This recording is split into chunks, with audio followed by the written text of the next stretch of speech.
problema. Lembrando que nos programas anteriores, nós já temos, esse é o terceiro programa dessa série sobre as igrejas modernas. Então já vimos sobre o declínio evangélico, o primeiro programa 106. Depois vimos 107, né? Programa 107. Depois vimos quem se parece mais com católicos romanos, reformados ou evangélicos. Vimos isso no programa passado. Inclusive eu vou deixar esse programa aqui para quem ainda não, para quem perdeu o programa ao vivo, pode aproveitar o programa gravado no YouTube e aproveitar também e compartilhar. Vou colocar já o link aqui para vocês, tá certo? Então nós já vimos esse aspecto da igreja, o declínio da igreja evangélica e também a igreja evangélica como ela é parecida com a igreja católica romana. Nós vimos isso no programa passado. Então vamos lá hoje falar um pouco mais então debaixo desse slogan, uma igreja para frente. Nós temos aqui como referência, nós não temos exposto aqui um texto bíblico em si, mas nós sempre mencionamos, temos mencionado aqui Romanos capítulo 12, versículo 1 e 2, porque é um texto que realmente nos coloca dentro do mandato de transformar o mundo, né? de avançar para o mundo, para ganhar o mundo para Cristo. Então, Romanos 12, rogo-vos, pois, irmãos, pelas misericórdias de Deus, que apresenteis o vosso corpo por sacrifício vivo, santo e agradável a Deus, que é o vosso culto racional. E não vos conformeis com este século, mas transformai-vos pela renovação da vossa mente, para que experimenteis qual seja a boa, agradável e perfeita vontade de Deus. Deus abençoe essa leitura e também Deus abençoe a nossa conversa. Irmãos e irmãs, nós vivemos em um período de crise de relevância. Tudo hoje deve ser relevante, deve ter alguma importância, alguma relevância para a situação atual, para a sociedade. Então, as igrejas nesse mundo também têm sido, de um lado, muito pressionadas para mostrarem utilidade para os problemas sociais, para os dramas, os conflitos. Então, realmente, as igrejas estão sendo muito pressionadas mesmo, muito pressionadas. Então, elas se sentem empurradas na direção do mundo para contribuir com a solução dos problemas, das tensões que o mundo tem passado em todas as áreas, na área de família, na área social principalmente, abraçando projetos sociais. E de um lado, então, é uma pressão muito grande, porque você deve perceber que há uma exigência, né, uma cobrança. Se as igrejas não realizam trabalhos sociais, trabalhos educativos, trabalhos voltados à família, então é como se ela não servisse, é como se ela não prestasse, como se ela não tivesse utilidade. Então, de fato, há uma pressão muito grande para que as igrejas tomem uma posição, inclusive política, considerando o momento que a gente está vivendo, que é um momento dramático, né, do ponto de vista político. Mas também, do outro lado, há uma atração muito grande. As igrejas, elas acabam sendo atraídas a preencher um lugar na sociedade, a buscar uma posição na sociedade. Então, de um lado, uma cobrança, uma pressão, uma exigência, mas também, do outro lado, muita coisa acaba atraindo a igreja para ocupar um lugar no cenário político, social do nosso país. Então, nessa de um lado e de outro, entre a pressão e a atração da igreja, assim, o politicamente correto é as igrejas estarem lá. Então, as igrejas têm de assumir uma posição no meio da sociedade, uma posição que mostre uma relevância para a igreja, uma razão de ela existir nesse mundo.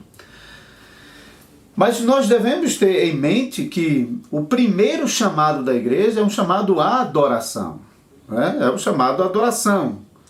A vocação da igreja começa no primeiro dia da semana.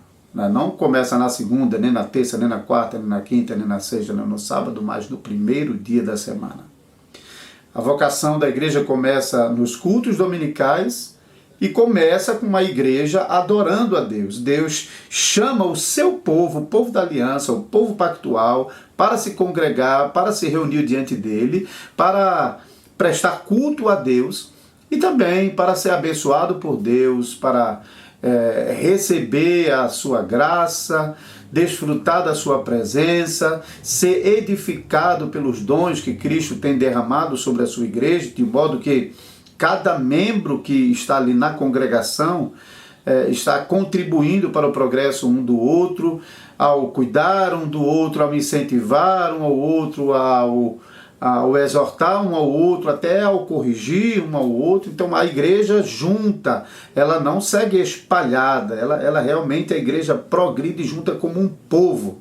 Então devemos pensar nas grandes procissões do passado, quando o povo de Deus deixava suas casas e caminhavam para Jerusalém, porque Jerusalém era o lugar que Deus havia ordenado para ali ele se reunir com o seu povo. Então multidões e mais multidões estavam caminhando para Jerusalém. E assim também o povo de Deus no domingo deixa a sua casa e se reúne no lugar, como congregação local, e ali então tem um encontro marcado com Deus. Então a vocação primeira da igreja está aí. A vocação primeira da igreja está em proclamar o evangelho para os filhos da aliança, ou seja, é a proclamação do evangelho em primeiro lugar ao povo de Deus, que no primeiro dia da semana se reúne, e agora este povo vocacionado, esse povo chamado à adoração, é também enviado ao mundo. É claro, a Bíblia fala sobre isso, é mandato, e também parte da vocação da igreja. A igreja é chamada a se congregar perante o Senhor para ouvir a sua palavra, para dar louvores a Deus e também depois para ser enviado pelo mundo para levar esse evangelho também aos perdidos. Mas, então, essa missão de evangelizar é uma consequência para a missão da igreja nesse mundo como povo adorador, como o povo pactual de Deus. Mas não é a missão primeira. Então, a relevância da igreja no mundo é ser uma manifestação do reino de Deus. Essa é a primeira vocação da igreja. A igreja quer ser relevante, deve considerar o seu papel no mundo, a sua existência, como a reunião do povo de Deus, como a reunião dos chamados por Deus, como a reunião daqueles que estão sendo salvos por Deus, e então, como uma consequência dessa vocação à adoração, a igreja tem também sua vocação de levar a salvação para outros perdidos. Nós fomos alcançados por Deus, desfrutamos da graça de Deus, mas nós não somos chamados a ficar com este tesouro escondido, sozinho, para uso particular, mas nós somos chamados realmente a compartilhar essa bênção com outras pessoas. Mas então não é o mandato primeiro ir para o mundo, mas só podemos ir para o mundo depois de nós nos congregarmos diante de Deus e recebermos do Senhor aquilo que nós vamos levar para o mundo. Se nós não nos congregamos perante o Senhor no primeiro dia da semana, nós não teremos o que levar para o mundo. Não teremos o que levar para o mundo. Então, lembre-se que desde o princípio da criação, o mandato de criação é dominar sobre toda a criação e conduzir toda a criação para a glória de Deus. Então, nesse sentido, é claro que ir para o mundo, para ganhar o mundo para Deus, a fim de que o mundo glorifique a Deus, esse é o propósito da criação. Foi para isso que Deus nos criou. Foi para a sua adoração. E depois que o homem caiu em pecado e ficou incapacitado de cumprir o mandato de criação, Deus enviou seu Filho Jesus Cristo para nos redimir do cativeiro do pecado, a fim de que Cristo cumprisse aquilo que o primeiro Adão e nós não conseguimos fazer, e agora, por meio de Cristo, nós podemos levar esta bênção da redenção para outros pecadores. Então, com certeza, há sim, como parte do papel e do mandato da igreja, de se mostrar relevante para o mundo. Essa relevância não procede de a igreja assumir qualquer função social no mundo. Em primeiro lugar, não é que ela não possa, não estou aqui negando que a igreja possa realizar muitos trabalhos no âmbito social e político e familiar, mas sobretudo e em primeiro lugar, a sua relevância está em ser reino de Deus nesse mundo, em ser uma nação profética, uma nação sacerdotal, uma nação real que proclama o reino de Deus, que sofre por esse mundo pecador e que governa sobre todas as coisas para a glória do nome do nosso Deus. Então, claro que a igreja tem um papel no mundo. E também não podemos negar que há uma necessidade de que a igreja realmente possa lidar com as demandas do nosso tempo. Então não adianta nós falarmos somente o linguajar evangélico, o linguajar cristão e não alcançarmos outras pessoas que estão lá fora. E de fato, para que a gente possa lidar bem com as demandas desse mundo, com os problemas que esse mundo enfrenta, é claro que nós precisamos também de uma linguagem inteligível. Não podemos usar o vocabulário que é comum ao nosso meio, mas que não é compreensivo para aqueles que estão fora do ambiente cristão. É claro também que nós precisamos de uma mensagem inteligível sob pena de não sermos entendidos e de sermos ignorados. Então, também não podemos negar isso. Mas, mais uma vez, não podemos ir ao mundo se nós não temos uma mensagem para levar ao mundo. Não podemos ir ao mundo se primeiro nós não aparecermos diante do Senhor para ouvir do Senhor o que nós precisamos levar para o mundo. E, mais uma vez, lembrando que a nossa vocação primeira começa no dia do Senhor, como povo adorador do Senhor. E então, no culto, nós recebemos de Deus a missão de, como nós já lemos Romanos 12, 1 e 2, de não nos conformarmos com esse mundo, nos conformarmos não nos adaptarmos, não nos combinarmos com esse mundo, mas ao invés disso, transformar o mundo. Nós fomos chamados a realmente promover a transformação desse mundo. E com que nós vamos promover a transformação do mundo? Com a renovação da nossa mente. A renovação da nossa mente que está acontecendo pela obra do Espírito Santo, com a palavra de Deus, que Deus está operando particularmente e especialmente nos cultos do dia do Senhor. Isso não significa que durante o restante da semana a palavra de Deus não esteja atuando em nós e o Espírito Santo também não esteja atuando em nós, mas nós devemos reconhecer a importância da reunião corporativa. Não é sem razão que no Antigo Testamento o povo de Deus deixava suas cidades, viajavam dias, às vezes sob lombos de mulas e a pé, para aparecer diante do Senhor em Jerusalém. Nenhum crente do Antigo Testamento nunca disse: não, mas Deus está em todo lugar, Ele é onipresente, eu não preciso ir para Jerusalém, eu posso ficar aqui que Deus também está aqui. Porque eles sabiam que Deus havia escolhido Jerusalém como um lugar especial onde Deus se manifestaria ao seu povo e onde Deus receberia o seu povo para a conversa pactual, que é o culto.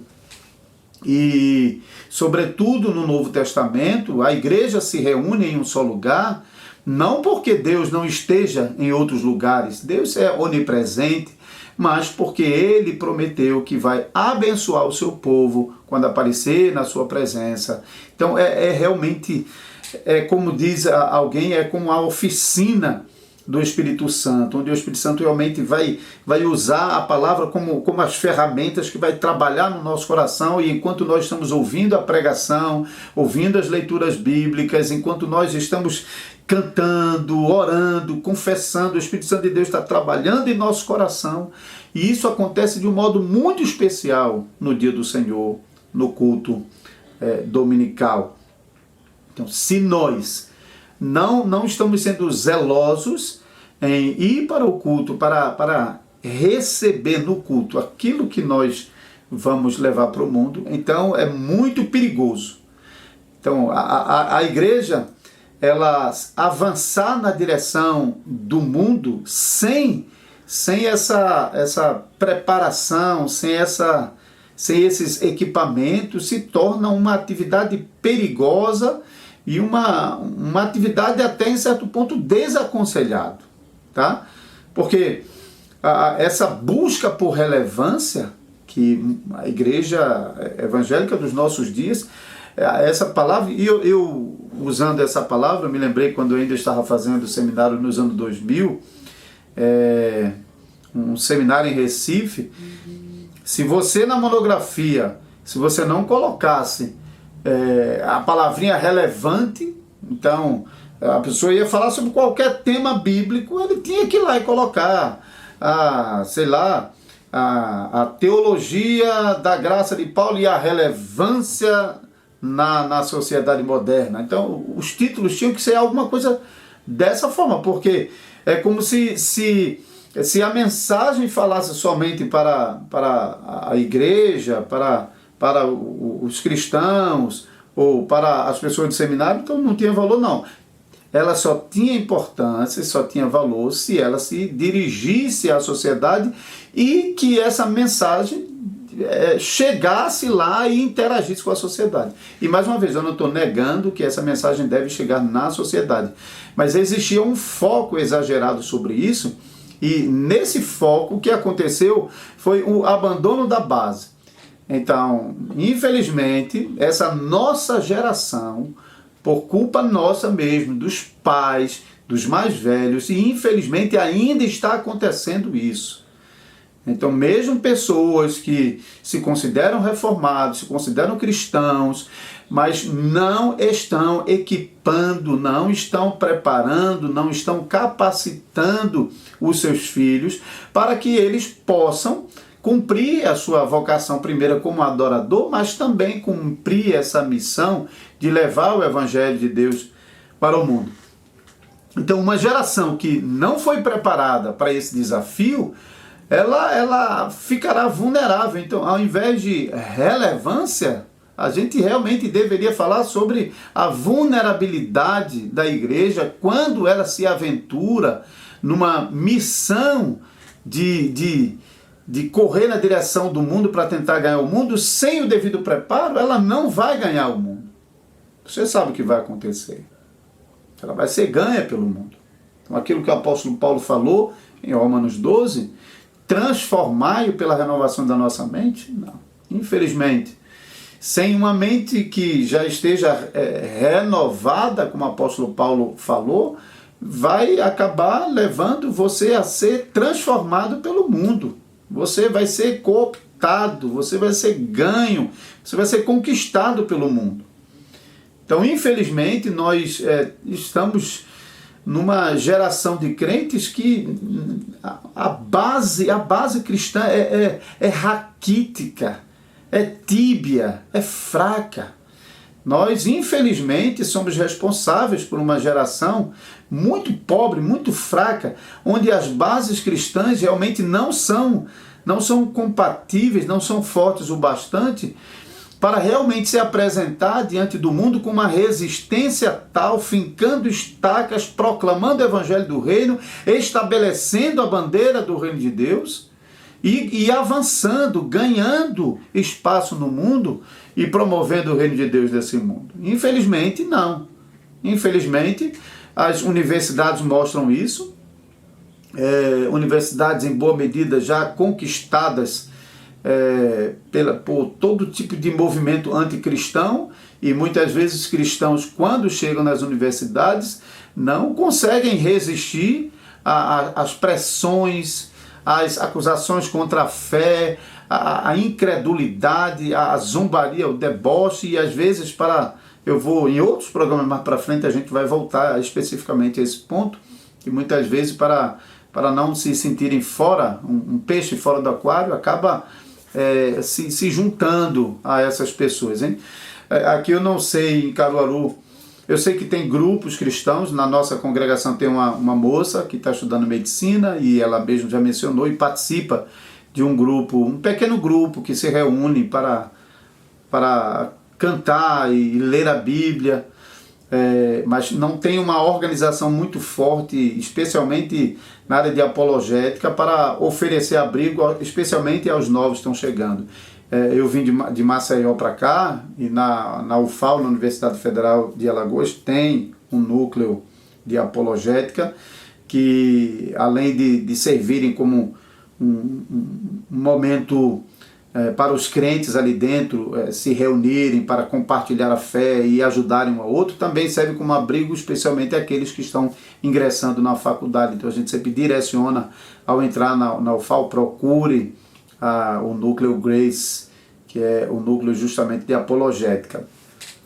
Então, infelizmente, às vezes, quando os nossos jovens entram na faculdade, eles já entram fracos porque já em casa não receberam uma boa base e já começam a enfrentar esses problemas lá. E ficam crentes fracos e raquíticos que não têm condição de sair na igreja como um soldado sem equipamento, sem preparo no uso das armas.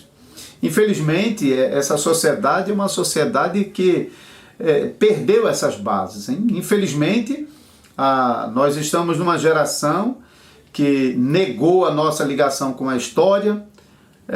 Então, aquilo que marcava fortemente a igreja, não como uma igreja moderna, mas como a igreja de Cristo de todos os séculos. Então, aquela liturgia que identificava a igreja como uma igreja cristã, como uma igreja que se une com a igreja de todos os tempos, aqueles costumes que ligavam a igreja com a igreja de todos os tempos, essas coisas foram abandonadas em boa medida por essa geração. Além disso, a confessionalidade cristã, ou seja, aquelas doutrinas que vem sendo confessado pela Igreja de Cristo desde o princípio, desde o Antigo Testamento, desde o Novo Testamento. Então, a Bíblia como aquele padrão absoluto, aquele padrão normativo, aquele padrão que guia a nossa conduta, a nossa prática, nosso pensamento, o nosso modo de ver o mundo, o nosso modo de lidar com os conflitos, com os problemas desse mundo. Então, a Bíblia já em boa medida, e não estou falando de descrentes, de pessoas fora da igreja, mas falando mesmo de pessoas, de cristãos, de igrejas inteiras que já não têm na Bíblia um padrão, um modelo absoluto para estabelecer os fundamentos para todas as circunstâncias e situações que nós enfrentamos. Então a Bíblia já não é mais essa regra absoluta, e você talvez já ouviu essa expressão, a Bíblia contém a palavra de Deus, a Bíblia torna-se a palavra de Deus. Então são linguagens que muitas vezes são usadas para explicar o pensamento de algumas pessoas que, dizendo-se cristãos, não têm a Bíblia realmente como regra de fé, como regra absoluta. Eles não aceitam que as suas vidas, suas condutas sejam guiadas completamente pela palavra de Deus, mas eles então recorrem a princípios naturais e a construções sociais para estabelecer os novos padrões. Então, deixando de lado a Bíblia e adotando novos padrões que, assim, todos são anticristãos e alguns são afoitamente contrários à palavra de Deus. E às vezes a gente percebe isso de uma maneira muito clara mesmo.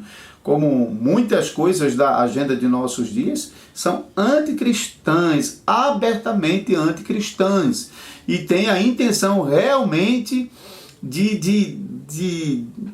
se opor ao Evangelho e de dificultar o Evangelho de todas as maneiras. Isso infelizmente, a agenda que muitas igrejas, no mínimo ingenuamente, mas inocente com certeza não, porque a palavra de Deus diz que Deus não vai ter por inocente aquele que tomar o seu nome em vão.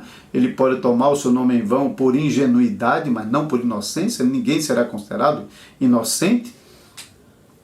Então, aquela fé que vinha sendo confessado pelos pais antigos, já para muitas igrejas já não são compatíveis para realmente expressar o que eles creem né, segundo a palavra de Deus, segundo a Bíblia. Então eles recorrem a outros conceitos modernos fora da palavra de Deus. E outra coisa também que você percebe nessa geração, é uma geração que está além da sua base muito fraca, confessionalmente fraca, liturgicamente fraca, praticamente fraca. Também você percebe na geração de hoje uma geração de crentes que estão propensos a um tipo de ecumenismo, onde o exclusivismo de Cristo está sendo negociado. Então, não é somente agora, não é somente uma tentativa de unir cristãos de diferentes confissões, o que já é um grande desafio, embora eu reconheço que a igreja deve perseguir o aspecto da catolicidade, realmente não deve desprezar que Deus realmente nos chama como uma única igreja em todos os tempos, em todos os lugares, e nós devemos realmente voltar para a palavra de Deus e lutar pela unidade do povo de Deus, em torno da palavra de Deus, em torno dos princípios fundamentais. Nós temos que lutar por isso, embora nós reconhecemos essas dificuldades, mas ainda temos que lutar por isso. Mas hoje é mais do que uma tentativa de juntar os diferentes pensamentos dentro da igreja cristã, mas é uma tentativa de juntar as religiões, até mesmo aquelas que não têm Cristo como caminho da salvação, que não têm Cristo como único Salvador. Então não é possível que pessoas, as pessoas dos nossos dias, com uma visão pró-ecumenismo barato, possam se mostrar de fato relevantes na nossa sociedade, já que a palavra relevante é palavra-chave para eles, palavra importante é palavra relevante, né? A relevância é palavra relevante. Então eles querem se mostrar relevantes na sociedade, mas eles não podem se mostrar relevantes na sociedade senão mostrando para a sociedade que a igreja é a manifestação do reino de Deus, a igreja é onde a vontade de Deus está sendo apresentada ao mundo, a igreja é a voz profética de Deus chamando o mundo pecador ao arrependimento e à fé no Salvador Jesus Cristo. Sem essa missão, sem essa vocação, não há relevância. Não há relevância fora de Cristo e não há relevância para um papel da igreja na sociedade que não seja um papel redentivo, um papel que se cumpre no mandato de criação, de conduzir a criação de Deus até Deus e a glória de Deus. Esse é o chamado. Gênesis 1, 26 a 28, os nossos primeiros pais foram chamados a dominar o mundo, para que o mundo inteiro pudesse louvar e glorificar a Deus. Nós ainda temos esse mandato, ainda somos chamados a trazer o mundo para Cristo, mas devemos fazer isso no poder do Evangelho, porque como pecadores nós não temos condição de fazer, não tem relevância no mundo que possa nos levar a cumprir essa tarefa, senão pela graça de Deus e pela obra poderosa do Espírito Santo. Então é essa obra que nós temos que buscar, é com a palavra de Deus, com a assistência do Espírito Santo, que nós devemos levar o Evangelho ao mundo, proclamando as riquezas do reino de Deus ao mundo e contando com a graça de Deus, para que não nós, não a igreja, mas Cristo seja a relevância desse mundo, que Cristo seja anunciado a esse mundo como a coisa mais relevante para todo pecador, a fim de que, crendo em Jesus Cristo, não pereçam, mas tenham a vida eterna.